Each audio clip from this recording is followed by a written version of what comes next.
Saúde em Revista.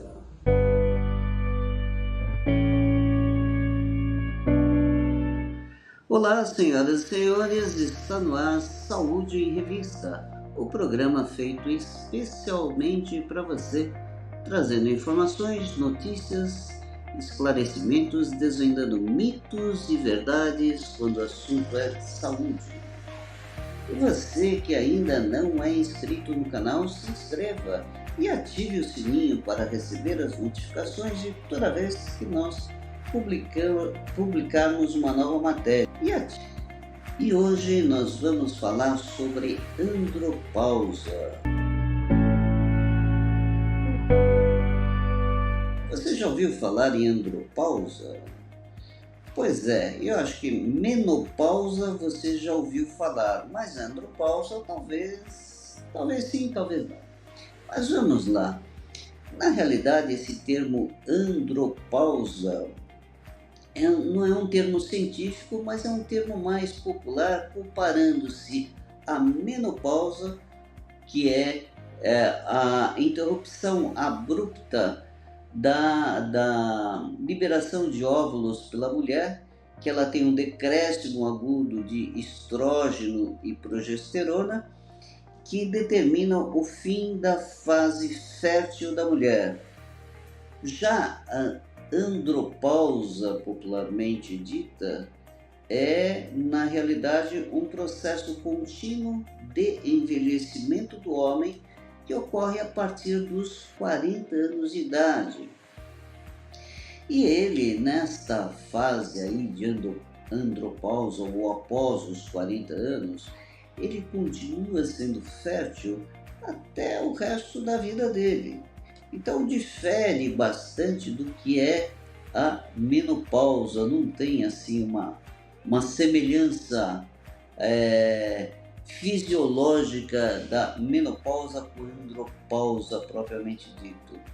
Andropausa, na realidade, cientificamente é denominado de diminuição androgênica própria do envelhecimento masculino, que ocorre principalmente pela diminuição da produção de testosterona no organismo.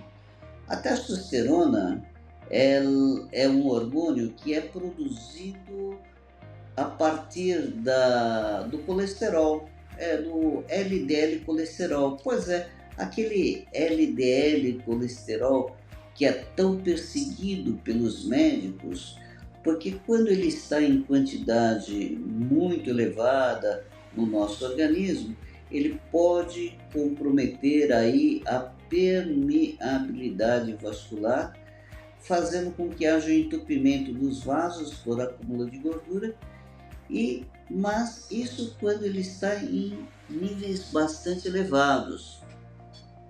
Agora, o LDL colesterol, esse tão perseguido colesterol, na realidade ele tem uma série de efeitos positivos no nosso organismo. E um deles é justamente esse. Ele é matéria-prima para a fabricação da testosterona. Sem LDL colesterol não tem testosterona. Então, não dá para a gente considerar que o LDL seja completamente o vilão da história no organismo humano. Ele tem seus efeitos positivos. Mas aí o que acontece? A partir dos 40 anos de idade, o homem começa a ter um decréscimo da produção da testosterona, e a testosterona é produzida pela suprarrenal, que é uma glândula que está acima do rim, fica localizada acima do rim, parece um chapéuzinho, fica em cima do rim. E nos homens também a produção maior da testosterona é feita nos testículos. E a partir dos 40 anos, como eu falei, começa a haver um decréscimo. A testosterona, ela tem um efeito sobre as nossas características masculinas.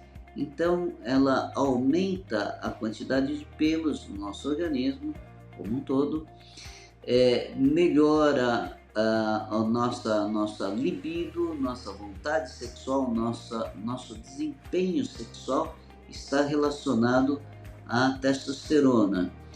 Ela também ativa a produção de músculos e também ela participa da osteogênese, ou seja, melhora a ossificação, né? Melhora a massa muscular e melhora a massa óssea. Melhora também o nosso humor, a nossa disposição, nos deixa um pouco mais ativos. Quando o homem começa a ter um decréscimo da produção da testosterona, exatamente a falta dessas coisas que eu falei que a testosterona faz, que ele começa a notar. Então começa a perder massa muscular, começa a aumentar a produção, inclusive, de um pouco mais de gorduras, então ele tem uma tendência maior de engordar. Quando a testosterona ainda está baixa, ele começa a ter um comprometimento do libido, começa a perder um pouco a vontade da relação sexual e o desempenho sexual começa a se reduzir gradativamente. Muitas vezes, quando o indivíduo começa a perceber esse tipo de efeito no organismo, é muito importante que ele procure uma orientação médica para ver exatamente o que está acontecendo, porque não necessariamente é em função do decréscimo de testosterona.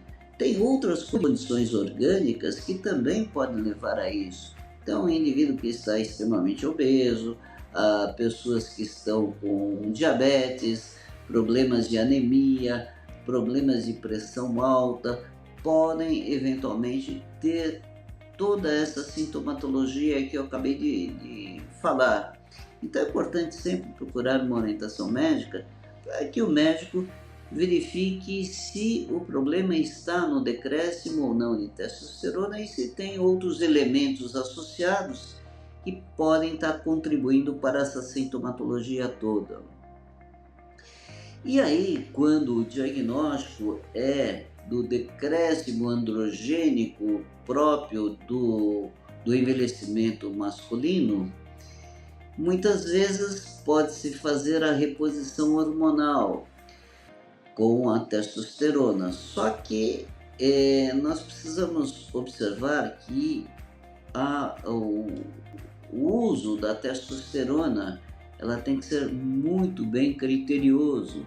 Isso por quê? Porque também o excesso da testosterona orgânica no nosso organismo tem alguns efeitos colaterais que são muito importantes.